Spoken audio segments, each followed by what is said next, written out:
Okay, the next paper is experimental analysis of the physical surveillance risks in client-side content scanning. Okay, and the speaker is Ashish Huda from the New University of Washington. Oh, okay. That's I think that's a mistake. I'm from Wisconsin. Ah, cool, but it is in the program like that. Oh, I'm sorry. Okay.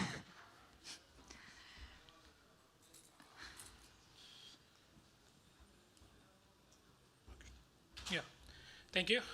And hello, everyone. I'm Ashish. I'm a PhD student at the University of Wisconsin-Madison. Today, I'm going to present our work, experimental analysis of the surveillance risks in client-side scanning systems.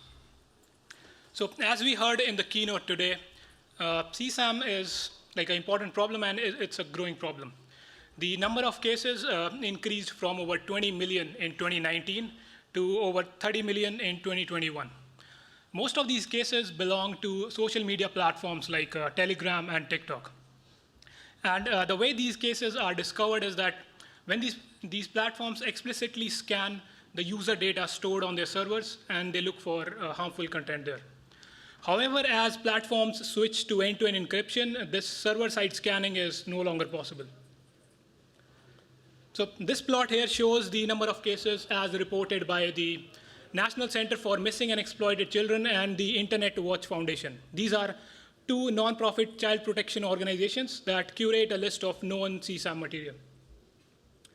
So here we can see there's a sharp decrease at 2 timestamps, and they directly correspond to the time periods when WhatsApp and Skype implemented their end-to-end encryption schemes. So this means that encrypting data makes CSAM detection harder. And as a result, there has been a push for government policies against end-to-end encryption. So here we can see a security privacy trade-off. We wish to prevent the distribution of CSAM, but we also want the privacy benefits of end-to-end encryption. So as an attempt to solve this conflict, Apple proposed the client-side scanning protocol in August 2021. This is a scheme where the scanning happens directly on the user's device before the data is encrypted. But this scheme was widely criticized by privacy advocates because of its potential to allow for surveillance of things other than CSAM, for instance, political or religious activities. So Apple scrapped this program in December 2022. However, this debate is far from over because proponents of digital surveillance are still pushing for client-side scanning. So in our work, we contribute to this debate by discovering that client-side scanning systems are actually vulnerable to a new kind of surveillance threat, which we call physical surveillance. With this threat, these systems can be repurposed to act as a surveillance camera placed at a target location. And they do this by crowdsourcing like the user mobile phones and have them do the surveillance for the system. So in this work, we evaluate this new surveillance threat by performing experiments on like real-world data. So before we delve further, let's see how a client-side scanning system works. So we have a user that wants to upload or share content on a cloud service provider. And the service provider, in order to implement client-side scanning, they collaborate with a child protection organization to collect a list of known CSAM material. This list is usually stored in the form of image hashes, like a database of image hashes. And as the name suggests, the user image data is hashed and scanned against this database of CSAM hashes directly on the user's device. And the scanning is usually done based on a threshold where any two hashes that have a distance less than a fixed value, they result in a collision. So based on the result of how this scanning happens, the user data is encrypted in such a way that after it is uploaded, the service provider will be able to decrypt the image if and only if there was a collision during the scanning process. And with this, after this, the decrypted images are then reported to the authorities as CSAM. So basically, you keep the non-CSAM material encrypted while CSAM gets decrypted and is reported. So the CSAM material is basically stored in the form of image hashes. However, these systems use a special kind of hashing function that's locality sensitive. This means that the hashes are invariant to small changes in the input image. And these could be changes in perspective or changes in color. I mean, the main reason why these systems use perceptual hashing is they want to avoid trivial evasion. Basically, they don't want a CSAM distributor to make small changes in the input image and just evade detection. So now let's look at the threat model. So the attacker in this case is a government entity that wants to do surveillance on a physical location. This could be a hotel room or could be like the inside of a different country's embassy. The main catch here is that the attacker cannot place a real camera at that location, which could be because they don't have direct physical access or they don't want to risk being detected. Next, we assume that the attacker has some form of knowledge of what the location looks like. This could be in the form of a small number of photos from the location, which they could basically capture by visiting the location a priori, or it could be remotely based on some sort of digital access via a virtual tour. Next, finally, the goal of the attacker here is to get access to all images of that location that any user of like a client-side scanning system uploads to a service provider. And this will kind of simulate the effect of placing an actual surveillance camera at that location. So how would such an attack work? We have an adversary that wants to get access to things that are not CSAM, which in this case is images from a particular location. So what they can do is they can use the images that they already have, compute their hashes, and then somehow insert those hashes into the CSAM database. Now, what this achieves is that any image that a user uploads that belongs to that location will now be decrypted by the service provider and decrypted and reported to the authorities, and then they have access to that. So, simple approach, poison the CSAM database such that all images from a fixed location get decrypted. However, there are two main challenges for like deploying such an attack. First thing is there can be an exponentially large number of non-identical images that you can capture from an actual physical location. This is because there can be like permutations of different perspectives or different lighting settings can each give you a unique image, and that just blows up. So, and it's also like basically infeasible to expect that the adversary can insert such a large number of poisons without affecting the underlying functionality of a client-side scanning system. So we consider a setting where the adversary can only insert a limited number of poisons. The second thing is how do you insert them? So the CSAM database is maintained by a trusted party, that is NCMEC, one of the child protection organizations. And they basically have a review process where any submitted CSAM, they're going to go over it, and if it looks like CSAM only, then they'll insert it into the database. So the adversary needs some way to sneak in the poisons through this review process. So let's look at how we address the first challenge first. So for a given budget, we need to find the best K poisons. So first, let us assume that it's not working, but okay. So let us assume that all the points here represent all the images that can be captured from a target location. So it's kind of a distribution of images from that physical scene.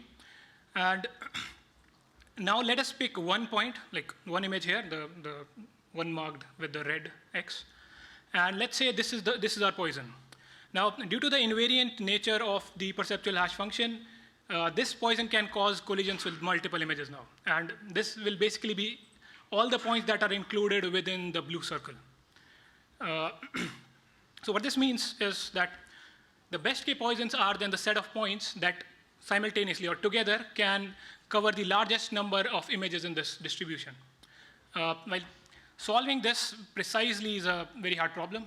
However, we use an approximate solution to this using Gaussian mixture models and use their means as the poisons. So I mean, the underlying idea here is that we want to repurpose client-side scanning as a nearest neighbor classifier for images coming from that location. And all of this has to be done by just inserting the poisons. So the next task is to actually insert these computed poisons. Now, if the adversary just submits one of the computed poisons directly, it is going to be discarded because the curator will review it, and because it doesn't look like CSAM, it's going to get discarded. However, to overcome this, we leverage prior work that has shown that perceptual hash functions are vulnerable to collision attacks. So an attacker can basically use this to launch a pre-image attack, which means given a poison hash, you take an arbitrary CSAM image and basically add noise to it in such a way that its hash now is identical to the poison hash that you want to attack over. And with this, the adversary can then just submit this perturbed CSAM image to the curator. Now it's going to pass the review process because visibly it looks like CSAM, and it's going to be inserted into the database. Also, it finally achieves the exact same effect as if you would have inserted the original poison. So this way you can take each poison and come up with a perturbed version of a CSAM image which can be inserted. So now that we have the building blocks, let me go over the end-to-end surveillance pipeline. So we have a physical scene that the adversary wants to do surveillance on. We also have a cloud service provider that implements a client-side scanning system using the CSAM hash database provided by the curator. Now, to set things up, the adversary first profiles the target scene and gets a small number of images from there. They can also use augmentation techniques to increase the size of this representative set. Next, they take this set and approximate a distribution of images coming from that scene. And we do this with Gaussian mixture models, but you can use other techniques. And from this learned model, we use the learned means as the poisons that we want to insert. Now, with this, for each poison, we take a new CSAM image, perturb it such that its hash match the poison hash, and then we submit it to the curator. Now, what all this achieves is that any image that a user takes at that location and uploads, it's going to get decrypted at the service provider and then reported to the adversary. So next, I'll go over how we evaluate this attack. For this talk, I'm going to focus on 2 research questions. For the rest of the evaluation, please refer to our paper. So first one is we evaluate how effective is the attack, like how well does it work on real-world data. The second thing is a more high-level question that how does this attack affect or inform on the security privacy trade-off that I discussed in the beginning of the talk. So in summary, we show that the adversary can decrypt more than 30% of images coming from the target scene by poisoning less than 0.2% of the database. And also for the trade-off, we characterize that better CSAM detection is going to lead to a much higher vulnerability for physical surveillance. So to do our evaluation, we look at data from 6 different physical locations. 4 of these are popular tourist spots for which we use images from the public Instagram dataset and use them as a substitute for the user images. For the rest of the 2 locations, they were actual physical rooms on our university campus, so we just could go there in person and capture the data. We evaluate 2 popular perceptual hash functions. First one is neural hash. It's a contrastive, it's a neural network that's trained on a contrastive loss, and it was part of Apple's client-side scanning protocol, what they proposed. The second one is PDQ, which is a frequency-based hash. We evaluated this because it's popularly used in industry. Next, to evaluate the performance of our attack, we use the metric surveillance rate, which is basically what percentage of images from the target scene can the attacker now get access to. For the baseline, we actually look at the detection rate of the rest of the non-CSAM images, and that is captured by the false positive rate of the system. So let's look at the results. So this plot here shows both false positive rate and the surveillance rate across 6 different locations and the 2 hash functions. Firstly, main thing we see is in all settings, the achieved surveillance rate is non-trivial. It's much higher, and particularly it's significantly higher than the false positive rate, which is a baseline. The other thing we see is that the surveillance rate varies a lot based on the location as well as the hash function, which is likely due to how diverse are the images coming from any given location. And overall, we found out that we saw that neural hash is particularly more vulnerable than PDQ, and it could be likely because neural hash may be more. We saw that it's more invariant to changes in the input image. Now, this leads to another question that how does the invariance of the hash function affect such an attack? So to characterize this, we perform an ablation where we change the invariance of the hash function and look at how it affects the detection rate of the different types of images. So the plot here shows the detection rate of 3 kinds of images. In the blue is the detection of actual CSAM. Yellow or orange is the false positive images, and the green one is the surveillance rate, which is images coming from that target location. On the x-axis, we have the distance threshold, which kind of controls the invariance of the hash function. Now, as expected, like if you make the hash function more invariant, like the system would detect more images for all 3 categories. The interesting point here is that the green line increases at a much faster rate than the blue line. And what this means is that any attempts to improve the detection of CSAM is going to lead to a much higher improvement in the surveillance rate. So kind of shows this kind of shows an undesirable trade-off. And this also suggests that kind of designing new perceptual hash functions is unlikely to solve this like trade-off or like address this issue.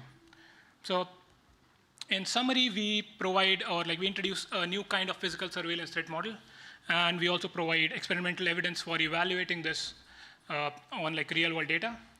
We demonstrate surveillance rates of more than 30% on an average by poisoning a small fraction of the database. And finally, we characterize the undesirable trade-off for security and privacy in this setting. Thank you, and yeah, any questions? Okay, thank you.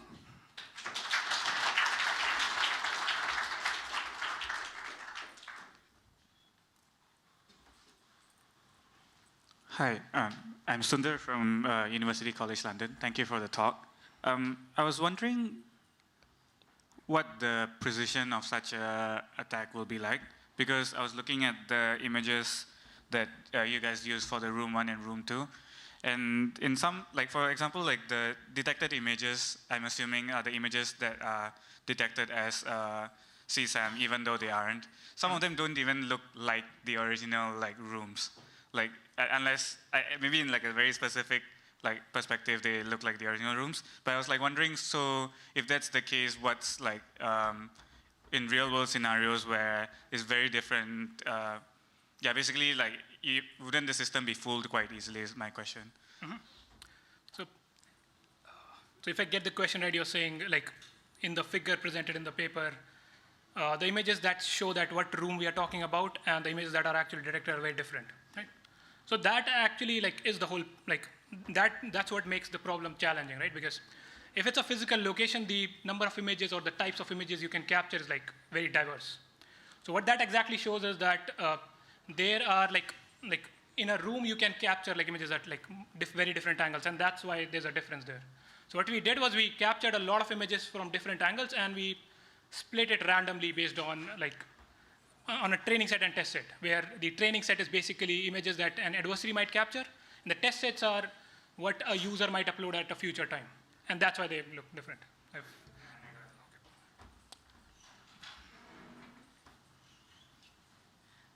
Very cool talk.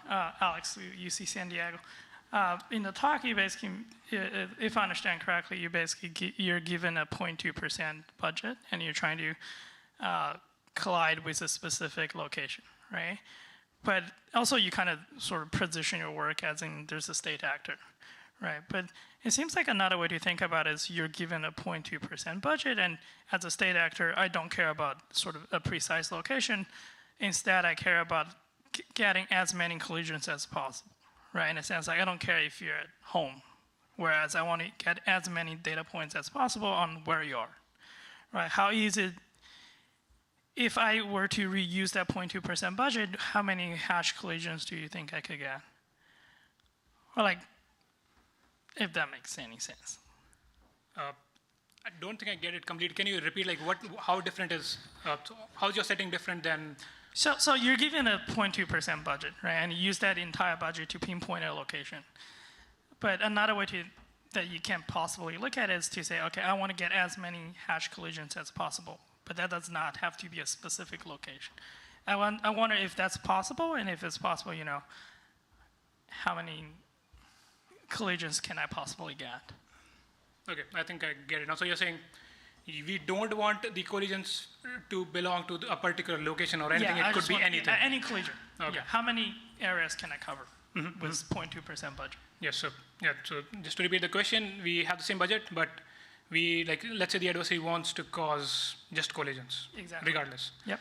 So I don't, there might be a threat model, I can't see directly what would be the motivation of such an adversary, but let's say we wanna think about it. I think, like, for that setting, you may wanna just have like a prior on what type of images are users likely to upload, right? Like, if you can have like a prior on, like, you just take all hashes that are possible, and what is the probability of that hash being uploaded by any user on an average. So probably you just pick the most probable points and add them as poisons, and that's gonna give you like most number of collisions. You can do something smart because there's always a distance threshold involved. You can do something smart by placing them slightly far apart, but yeah, I think that would be an approach probably. All right, and maybe one question from me. So, once we imagine that the state adversary has executable on your device, why would we at all worry about some poisoning being inserted rather than them dumping all database, that's it? So, where this rationale comes from, not sure. Mm-hmm. I think that's probably like it depends on the threat model. So what we consider in our case is, every party is like, they are curious, but they are going to adhere to the protocol, because the assumption is that any third party verification, so any third party can also verify whether this protocol is working or not. So they can have their own phone and see how the protocol is working and like if it's secure code or not. And we just wanted to see that if an attacker follows everything in the protocol, what's the maximum information they can still get out of it and do surveillance using that. And the poisonings are possible by the protocol? Yes, so I mean, these things are like not very well defined in terms of how exactly the child protection organizations are going to compile this CSAM. So the things that we found were they're going to look at government like reports, like let's say someone reported, okay, they found CSAM somewhere. They're going to look at it and add it to the database. So we assume that using these, because these hash functions are, they can be attacked with like collision attacks.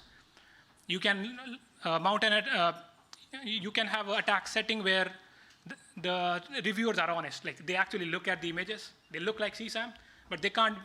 It's like very hard to figure out that they also have like these adversarial noises, because I think recent work has shown it's computationally very hard to say whether something is an attack or not.